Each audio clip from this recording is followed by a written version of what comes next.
Okay, last class में हम लोग डिकोडर देखे थे। आज हम लोग इनकोडर देखेंगे। तो इनकोडर जो कि डिकोडर का जस्ट रिवर्स होता है, ये भी क्या है, एक तरह से लॉजिकल सर्किट है।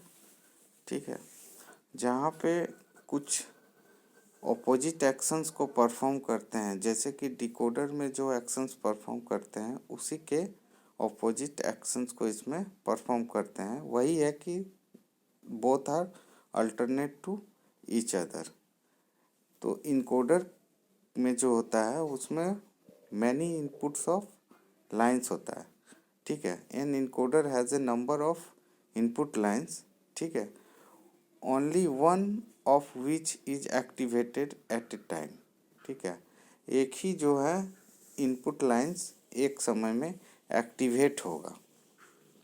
ठीक है, नेक्स्ट इनपुट लाइन जो कि ऑफ रहेगा। अभी इसका ब्लॉक डायग्राम देखेंगे तो हम लोग और अच्छा से समझ जाएंगे। तो इसमें ये समझना है कि जो इनपुट लाइंस होंगे उसमें हमारा एक टाइम पे एक ही इनपुट लाइंस एक्टिवेट होगा। ठीक है, at the output it displays a value corresponding to the activated input, और उसके अकॉर्डिंग हमको जो भी आउटपुट यहाँ पे एक्टिवेट मिलेगा। तो जैसे कि हम लोग यहाँ पे इनकोडर को देखेंगे तो इनकोडर में हमारा पहले डिकोडर में क्या हो रहा था, डिकोडर में हो रहा था कि n इनपुट लाइंस हो रहा था और आउटपुट लाइंस कितना हो रहा था, 2n। तो जस्ट अगर हम इसका रिवर्स करेंगे तो यहाँ पे 2n इनपुट लाइंस होंगे और n आउटपुट लाइंस होगा। तो यहाँ जैसे कि हम लोग देख रहे हैं कि ये ब्लॉक डायग्राम है। ठीक है, ये एक ब्लॉक डायग्राम है। किसका ब्लॉक डायग्राम है? हमारा इनकोडर का। तो ये जो इनकोडर है वो हमारा 8x3 इनकोडर है। ठीक है, जैसे कि इसको हम लोग 4x2 इनकोडर भी बना सकते हैं। ठीक है, इससे बड़ा और बनाना है तो 16x4 इनकोडर भी बना सकते हैं। तो ये हमारा जो टाइप्स है वो 8x3 इनकोडर का है। यहाँ पे हमारा जो इनपुट लाइन्स है वो टोटल मेरा I0 से लेके I7 तक है, जो कि टोटल मेरा कितना 8 इनपुट लाइन्स है, और O0 से लेके O2 तक जो कि हमारा रिप्रेजेंट कर रहा है आउटपुट लाइन्स को, 3 आउटपुट लाइन्स हैं। ठीक है, तो इसी चीज़ को हमारा समझते हैं। सबसे पहले जैसे कि हम यहाँ समझते हैं इनकोडर्स का जो टाइप्स होते हैं वो कितने टाइप्स के होंगे, इसको हम बाद में एक एक करके देखेंगे। आज हम लोग क्योंकि इनकोडर पढ़ना है तो इनकोडर के बेसिक्स को हम लोग समझेंगे। तो जैसे इसके टाइप्स क्या क्या हो सकते हैं इनकोडर का, priority encoder. Okay, priority encoder हो सकता है, decimal to BCD encoder, octal to binary encoder. ठीक है, हेक्सागोनल टू बाइनरी इनकोडर। तो ये सब क्या है, बेसिकली इनकोडर्स के टाइप है। प्रायोरिटी इनको जिसमें प्रायोरिटी बेस्ड इनकोडर होता है, इसमें हम लोग प्रायोरिटी को ज़्यादा महत्व देते हैं। डेसिमल टू बीसीडी इनकोडर, इसमें हम लोग डेसिमल नंबर को बाइनरी में कन्वर्ट करने का कोशिश करते हैं, जैसे कि बीसीडी में बाइनरी कोड में इसको कन्वर्ट करते हैं। ऑक्टल टू बाइनरी, इसमें कि octal there is 0 to 7, that means 8 जो नंबर्स होंगे उसको हम लोग बाइनरी में कन्वर्ट करने की कोशिश करते हैं। हेक्सागोनल टू बाइनरी इनकोडर, अब हेक्सागोनल्स में जो भी नंबर्स होंगे उसको हम लोग इनको बाइनरी इनकोडर्स में कैसे करते हैं, वो सारा ये सब क्या है, टाइप्स हैं। यहाँ पे हम लोग बेसिकली पहले समझ लेते हैं कि इनकोडर होता क्या है। तो छोटा सा टाइप्स को समझ लेते हैं। 4x2 इनकोडर, 4x2 इनकोडर क्या होता है? तो जो 4x2 इनकोडर है that is 4 means what, 4 input lines, 2 means what, 2 output lines. ठीक है, तो this is the block diagram of 4x2 encoder. अब इनपुट आउटपुट यहाँ हम लोग समझ गए। अब यहाँ पे हम लोग इसके ट्रूथ टेबल को समझ लेते हैं। इसका जो ट्रूथ टेबल होगा, इसके ट्रूथ टेबल में हमारे पास क्या क्या होंगे, 4 इनपुट लाइन्स होंगे। ठीक है, दैट इज I0, ठीक है, I1, I2 एंड I3। तो ये 4 इनपुट लाइन्स होंगे। अब ये चारों इनपुट लाइन्स के अलावा हमारे पास कितना आउटपुट लाइन्स है, जो कि हमारा A और B जो कि आउटपुट लाइन्स है। ठीक है, तो 2n इनपुट लाइन से हम लोग आउटपुट लाइन निकाल लेंगे, टोटल आउटपुट लाइन्स 2 होगा। अब यहाँ पे हमारा क्या बोला जा रहा था कि एक टाइम पे एक ही इनपुट एक्टिवेट रहेगा, बाकी सब क्या रहेगा, 0 0 0 रहेगा और एक ही सिर्फ 1 रहेगा। अगर यहाँ पे हम बात करेंगे I0, तो I0 की वैल्यू जब 1 है, ठीक है, I0 की वैल्यू देखो फर्स्ट रो में ट्रूथ टेबल में चेक करो, जब मेरा 1 है I0 की, तो बाकी सारे वैल्यू हमारे क्या है, 0 0 0 0 है। कहाँ तक, I3 तक। I1 की वैल्यू 0, I2 की वैल्यू 0, I3 की वैल्यू 0। तो इस केस में हमको आउटपुट क्या मिलेगा, 0 0। ठीक है, इस केस में हमको आउटपुट क्या मिलेगा, 0 0। ठीक है, तो ए बी की वैल्यू हमको मिल रही है 0 0। कब, जब मेरा I0 एक्टिवेट है। दैट मीन्स हम क्या बोल रहे हैं कि I0 जब एक्टिवेट है तब आउटपुट में हमको ए और बी की वैल्यू दोनों ही 0 0 मिलेगा। ठीक है, अब नेक्स्ट आप देखो, नेक्स्ट रो में आपका जब I1 एक्टिवेट है, I1, तो I1 जब एक्टिवेट है तो और बाकी क्या है, I2, I3 और I0 तीनों 0 है। तो उस केस में आपको आउटपुट क्या मिल रहा है, 0 और 1, 0 और 1। ठीक है, 0 और 1, मतलब I1 की अगर हम डेसिमल में लिखेंगे तो जैसे हमारा 1 है, I1 जो एक्टिवेट है वो 1 है, तो 0 1 जो आउटपुट आ रहा है, अगर इस 0 1 को हम लोग डेसिमल निकालेंगे तो ये मेरा 1 ही आएगा, और ये 1 किसको रिप्रेजेंट कर रहा है, I1 को। ठीक है, अब इसी तरह से नेक्स्ट रो में चेक कर लो, नेक्स्ट रो में देखो I2 एक्टिवेट है। ठीक है, तो I2 और बाकी क्या है, बाकी तीनों आउटपुट 0 है, तो यहाँ पे हमको आउटपुट क्या मिलेगा, 1 0। ठीक है, नेक्स्ट फिर देख लो 0 0 है, जब 0 0 0 और इसमें हमारा I3 जो कि एक्टिवेट है। ठीक है, तो 3 का डेसिमल नंबर, 3 एक डेसिमल नंबर है, इसका जब आउटपुट बाइनरी में लिखेंगे तो इसका बाइनरी 1 1 1 1 आता है, तो यहाँ ए और बी की वैल्यू क्या है, 1 1 है। ठीक है, तो ये हो गया इसका ट्रूथ टेबल। ठीक है, अब इस ट्रूथ टेबल के हेल्प से हम लोग यहाँ पे इसका एक्सप्रेशन को लिख लेते हैं। एक्सप्रेशन में जैसे जो इनपुट है और जो आउटपुट है बस उसी को हमको यहाँ पे लिख देना है। जब ए है तो ए का केस में हम लोग चेक करेंगे कि जब ए है, ठीक है, ए मेरा एक्टिवेट है, ए कहाँ पे एक्टिवेट है, इस जगह पे एक्टिवेट है और इस जगह पे एक्टिवेट है, मतलब दो जगह पे ए की वैल्यू एक्टिवेट है, एक इस जगह पे और एक इस जगह पे।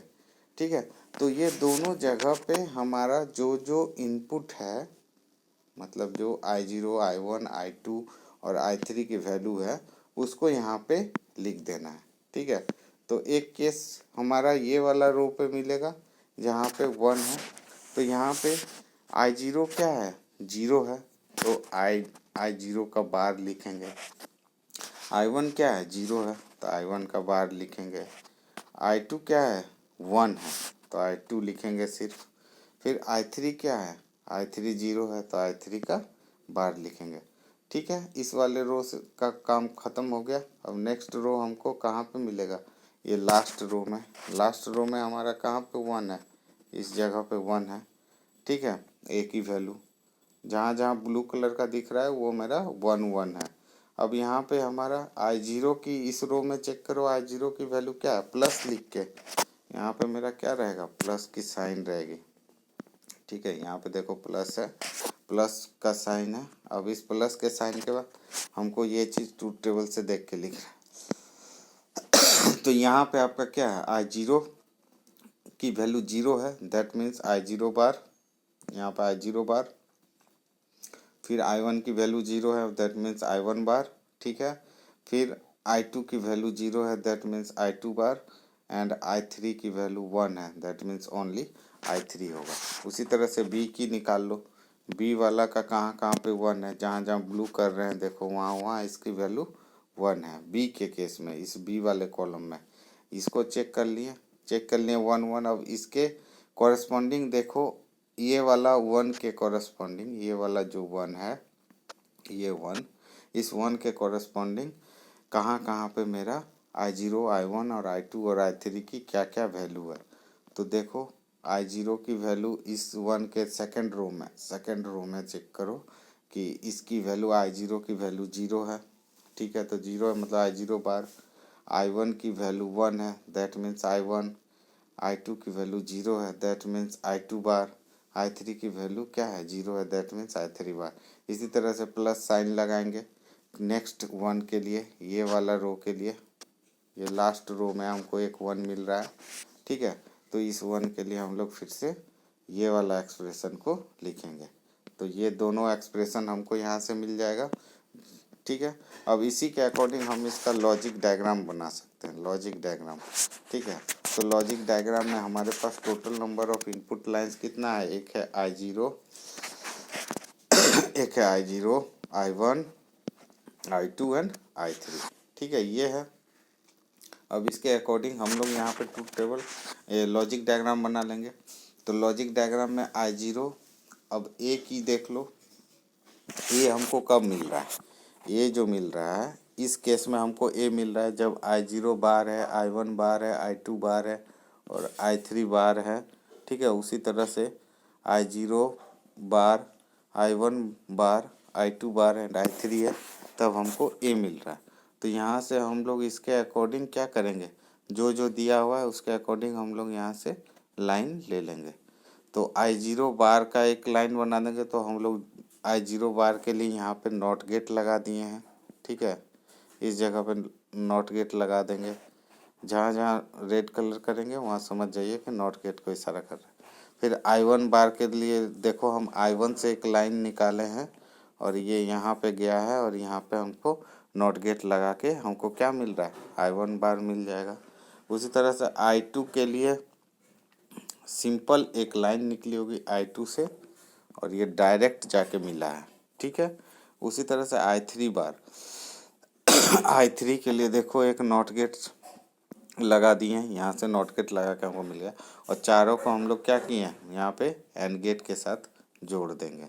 ठीक है, उसी तरह से नेक्स्ट एक्सप्रेशन को भी हम लोग ये वाला एक्सप्रेशन को भी निकाल देंगे। जहाँ बार है वहाँ नॉट गेट लगा देना है, जहाँ बार नहीं है वो हमारा नॉट गेट नहीं होगा।